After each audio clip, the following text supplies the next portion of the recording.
On June the 6th, 1944, an Allied expeditionary force will invade the continent of Europe. That day must come.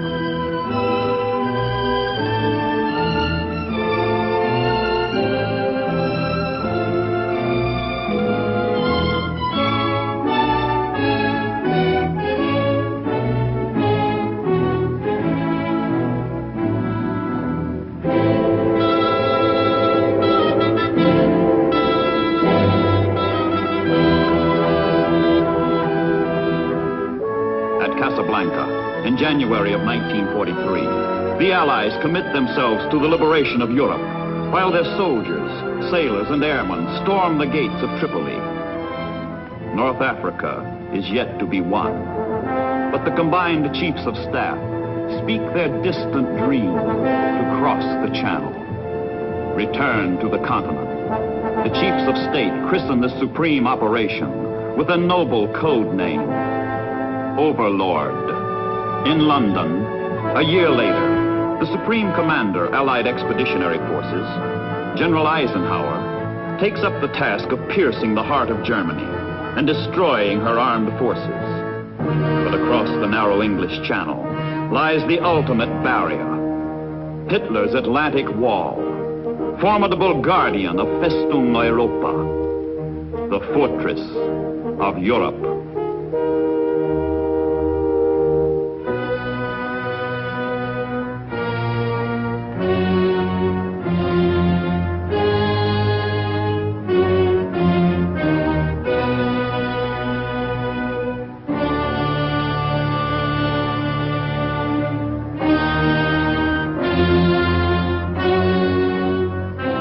Field Marshal Rommel, the Desert Fox, one-time hero of the Africa Corps, commands the coastal defense. He multiplies the fortifications and sows death on the beaches for those who dare transgress.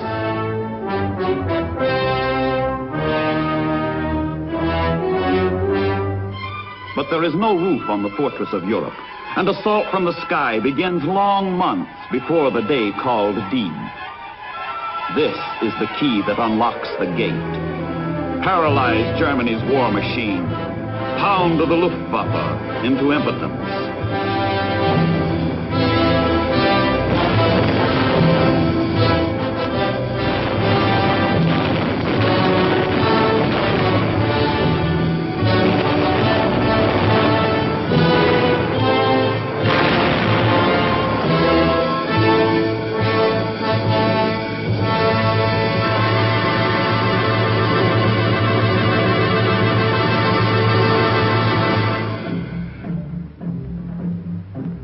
And the troops, the men who must finish what the bombers have begun. Each month, the United States pours 150,000 of her young men onto the British Isles. All England becomes an armed camp, one vast depot of armament and supplies.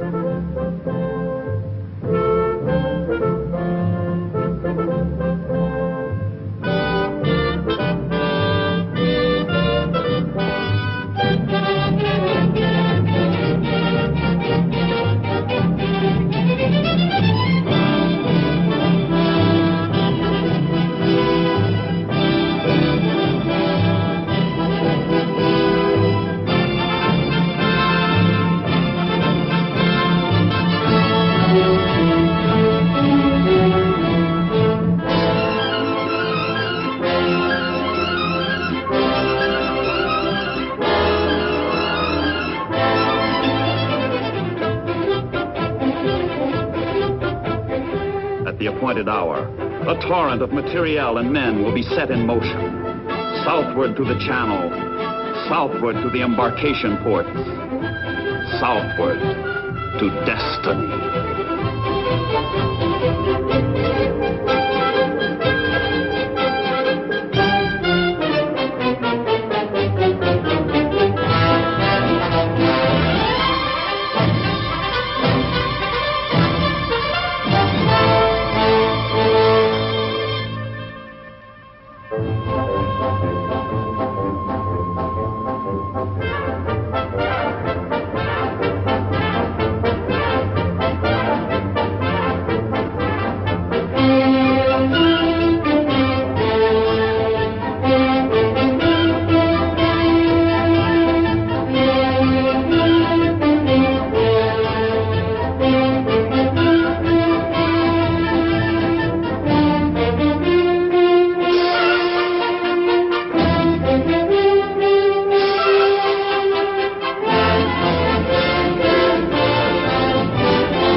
It is spring, 1944. The date has been set. The hour has been chosen. Men committed to the assault are sealed in ships for secrecy. Ports, camps, and assembly points are cut off from the outside world. There is nothing to do but wait on tide and weather. Wait, and get ready, and keep ready, and wait, and wait.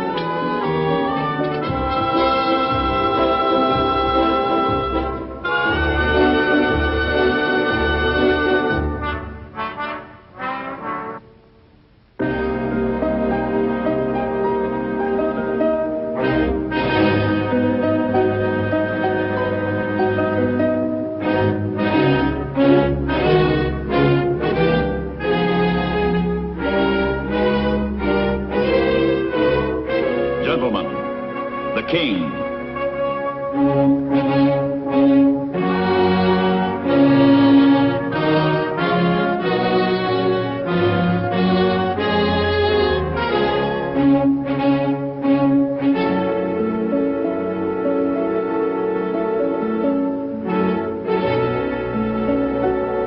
From Falmouth, from Portland, from Plymouth, from Weymouth, the ships depart. From different ports, the ships sail at varying intervals to arrive at the 5 landing beaches together. 5 beaches stretched 60 miles over the coast of France.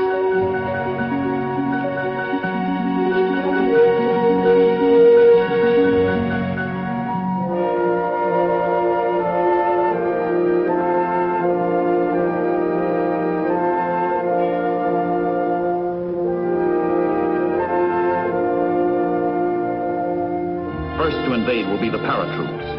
Their mission is to support the landings. Intelligence officers have warned the Supreme Commander that the airborne assault is too hazardous to succeed. But without it, the landings may fail. Eisenhower faces a crucial decision. Should he risk the slaughter of 2 superb divisions, or should he cancel the drop and imperil the whole invasion? He orders the paratroopers to France.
The gliders go in. France is below. There are crack-ups and casualties, but the paratroopers accomplish their mission.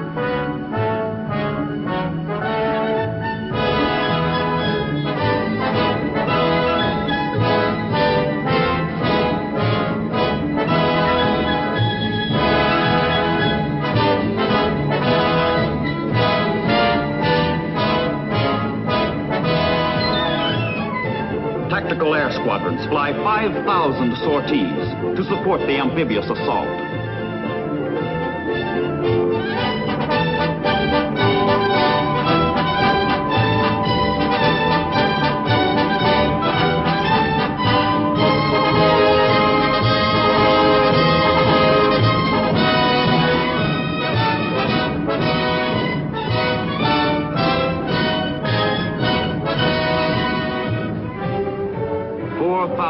Ships will converge on France with the precision of a dress parade. the Luftwaffe has been broken. The U-boats driven from the channel. The vanguard of 35 divisions moves unmolested toward the beaches.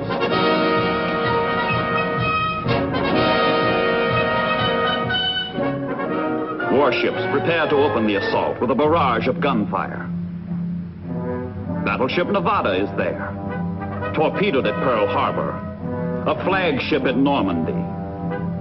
Naval guns open the Western Front.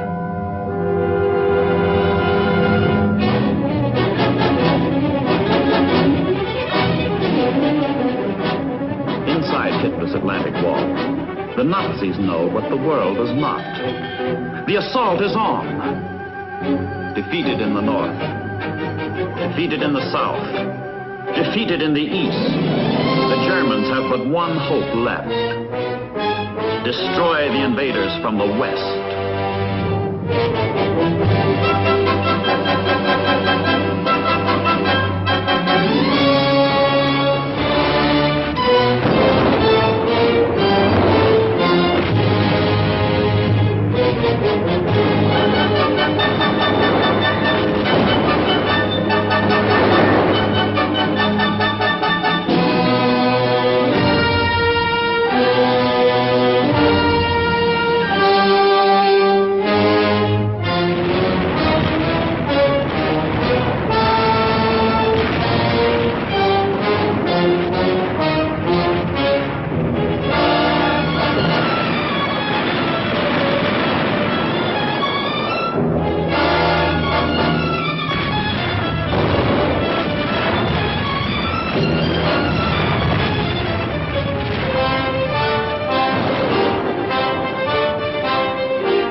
Tons of concrete float across the channel. Artificial docks called mulberries to hide their top-secret purpose. Huge, hollow blocks of cement that will be sunk offshore, forming piers.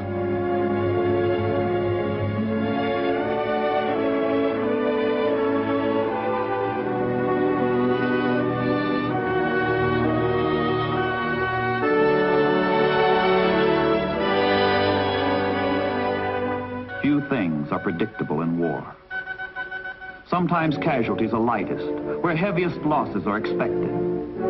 And often the worst fighting takes place, where none is anticipated. But whichever way the battle turns, each man must face his ordeal alone.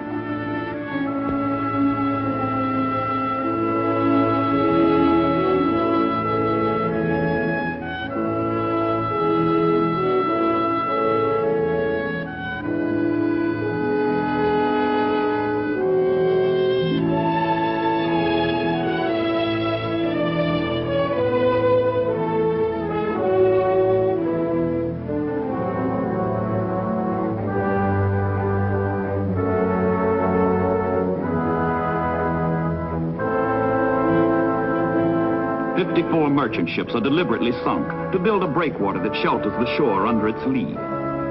Together with the Mulberry units, they form a man-made harbor. Tons of supplies pour in with the invading troops, not afterwards when it might be too late.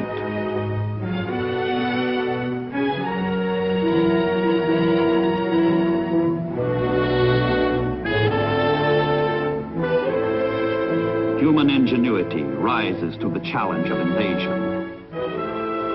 But one factor, one all-important factor, remains beyond human control.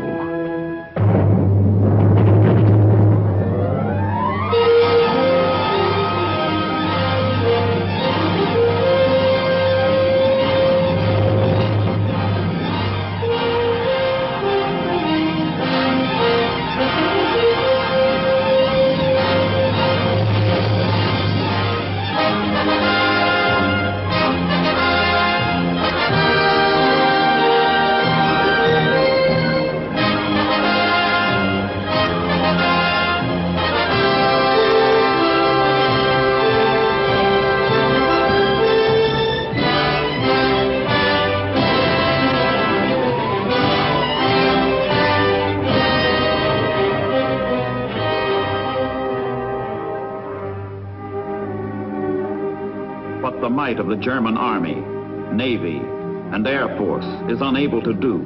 The worst channel storm in 80 years almost does. But the invaders hold the beaches. And in the ports of England, wave after wave is mounted to build and broaden the landings. The Allied Expeditionary Naval Forces execute their mission to assure the safe and timely arrival of troops, weapons, supplies. A mission which will have a profound effect on the history of man.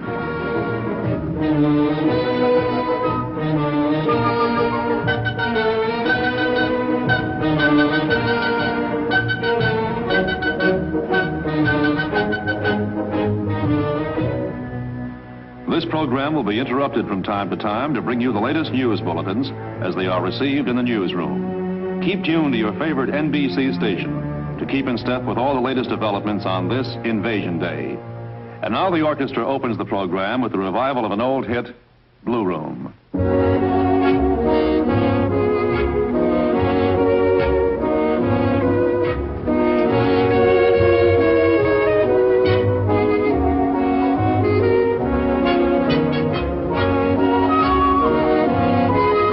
Ladies and gentlemen, we interrupt this program to bring you a special broadcast. This is George Hicks speaking. I'm now speaking from the tower above the signal bridge of an American naval flagship. And we're lying some few miles off the coast of France, where the invasion of Europe has begun. It is now 20 minutes to 6.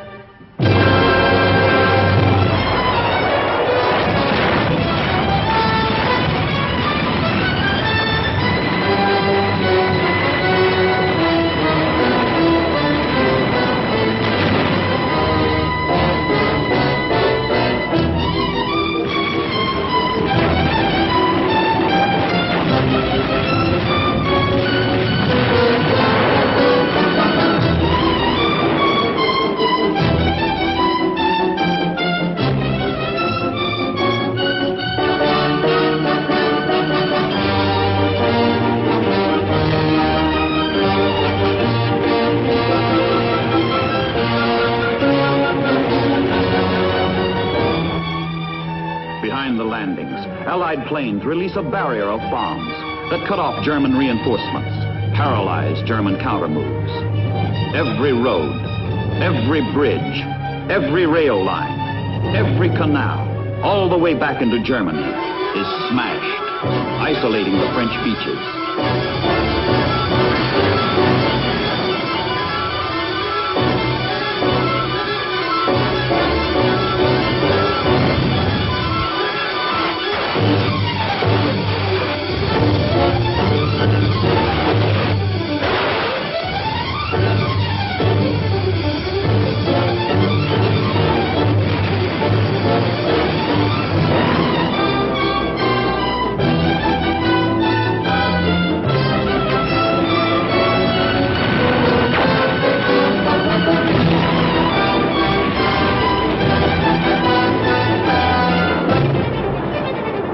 Every 75 yards, a landing craft heads for the shore and touches down.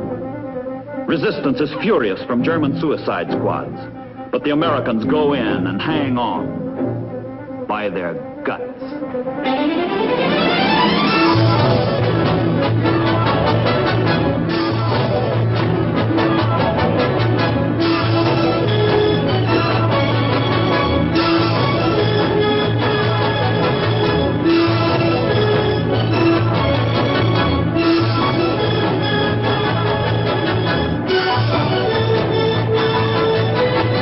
Veterans of Dunkirk returned to France, this time to stay. The British soldiers who beat Rommel on the sands of Africa helped destroy him on the sands of Europe.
The architects of invasion view their work.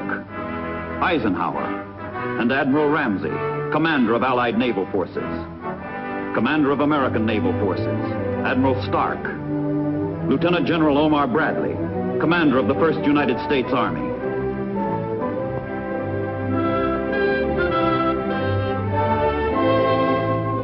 Field Marshal Montgomery of El Alamein, commander of Allied ground forces.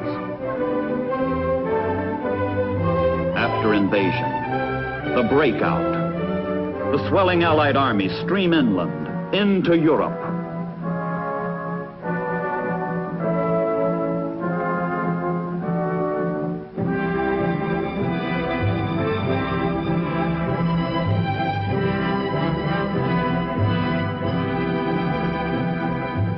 Behind the survivors lie those who died to enslave the world, and those who died to free it.